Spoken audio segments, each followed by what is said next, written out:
Hello, tu ni ku kitchen lai sei dio hi ai le passport iti su niaw ding ham na online vel la ikhat na job vel e apply no mai le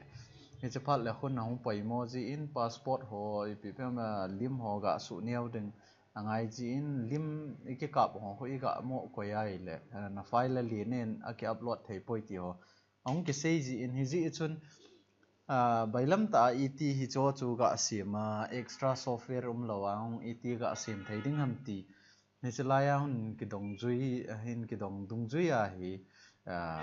i sei de wa hi in hi ji chun hi chi hoi ta na ve win lang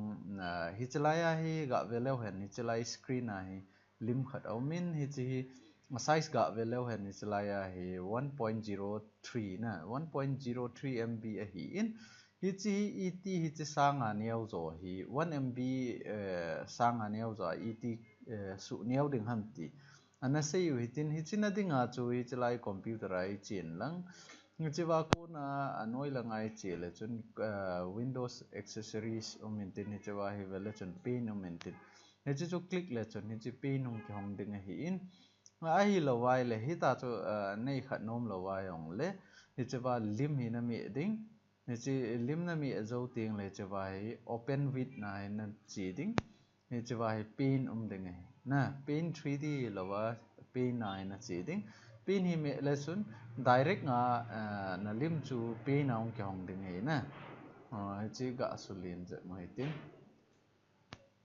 wala chun hi chi lim hi in hi chi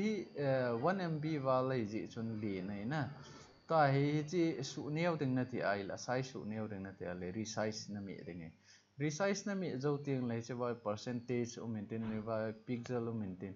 ni chi percentage pa na khoi lo ding ai chi la ya pixel pa na chi ding hi chi 1458 na 1458 aban le vertical hi ai le 2592 hi in chi na su neo ding ai to hi vele chun i chlai kitik hi na maintain aspect ratio kiti in hi chi 1000 ga koi lew han anoi lang long ki khial chana la anoi lang long ki khial ai wanga nangin na doi banga na su zo ma na su sau no mai le hi chi unclick na bolai chi na khialai le to hi 500 na bol chun anoi apa ki khial ta lo chana le ai ti ji a chu hi chi maintenance i khat na hi in ji chun size i khial nom po he tin koi hoi tin aban lai chiong hi suniau zat moi tin ji chu 1 MB phalo ji chun na 1 MB phalo ji chun he tin bol la han watang lim na hong niau deu ta ai wanga a quality wang chu ki hit lo ding ai na a quality ki hit lo ding aban lai chawai na chi a save as ana chi ding save ana bolai le chun hi chi wa original paung hi ki hial ding ai ji chun to he original pai to ha lo deu original pa tong kha lo be ai sim no mo hi ji chun hi chawai na chi ding aban le save as ana chi ding aban le save as na click zo ting le hi chawai a format hong en tin jpeg ana chi ding aban hoi chalai folder an na koi nom ham na koi ding aban la ken tunia ding a desktop ma ga koi tin hi chi a copy ki ti pen hi ga la ro hi tin aban la to ai save na bol ding save na bol zo ting le vele chun hi chi wa copy zaw na pen achung pa hi a hi ai le original pa cho hi in anoya pa le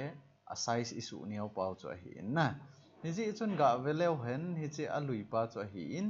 hi chi alui pa hi vele chun a size 1.03 ti win aban la anoya pa hi a size ga ve kit lo hen hi chi vetang to ai 109 na 109 kb cc ta cha 1 MB a ko na chu 900 something na 900 800 something minus se ta cho hi ta cho bailam ta su ne wa to he na no mai le chi ni khat na net na ong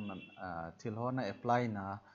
job hovel ai lo la form hovel na fill up na ong hi chi chu na za thai he ti chu tu nia chom chai ga sei theu hin tin na ku ki chana la hi ai pawa ki hil hi in itiam khat na boy nan ha sat na mai le nan sei jing dewi nang hon question nan ro lo wai le chun video ang sim ding ki movie se lo hi nang ho je a sim ding ki mu ji hi ji chun question nan ha bol wa na boy na dung zui wa nan se wai le chi dung zui a chu video ai sim jing deu he ti chu ega sai no hin tin to hi tu ni hi chi cookie channel ve ho zo si hi chi video ve ho zo si hoina sa ale like bol lang subscribe ana ke bol ven na chi chu tu ni cookie channel ai sei the hin tin tu ni cookie channel ve zo si na bon ve ka ke pa na kan phong in he